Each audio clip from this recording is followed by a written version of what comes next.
How Beaver Stole Fire from the Ponds. Nez Pierce. Once, before there were any people in the world, the different animals and trees lived and moved about and talked together just like human beings. The pine trees had the secret of fire and guarded it jealously, so that no matter how cold it was, they alone could warm themselves. At length, an unusually cold winter came, and all the animals were in danger of freezing to death. But all their attempts to discover the pond secrets were in vain, until Beaver at last hit upon a plan. At a certain place on the Grand Road River in Idaho, the pines were about to hold a great council. They had built a large fire to warm themselves after bathing in the icy water, and sentinels were posted to prevent intruders from stealing their fire secret. But Beaver had hidden under the bank near the fire before the sentries had taken their places, and when a live coal rolled down the bank, he seized it, hid it in his breast, and ran away as fast as he could. The pines immediately raised a hue and cry and started after him.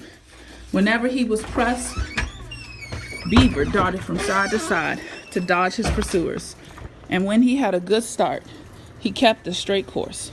The Grand Roan River preserves the direction Beaver took in his flight, and this is why it's tortuous in some parts of his course and straight in others.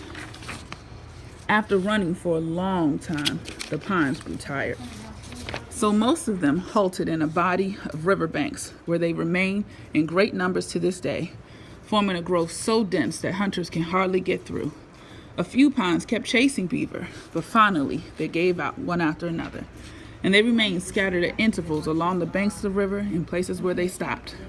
There was one cedar running in the forefront of the pines, and although he despaired of capturing Beaver, he said to the few trees who were still in the chase, "We can't catch him, but I'll go to the top of the hill yonder and see how far ahead he is."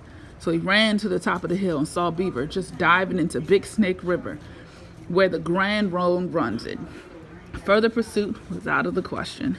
The cedar stood and watched Beaver dart across Big Snake River and give fire to some willows on the opposite bank, and recross further on, give fire to the birches, and so on to several other kinds of trees. Since then, all who have wanted fire have got it from these particular trees because they have fire in them and give it up readily when their wood is rubbed together in the ancient way.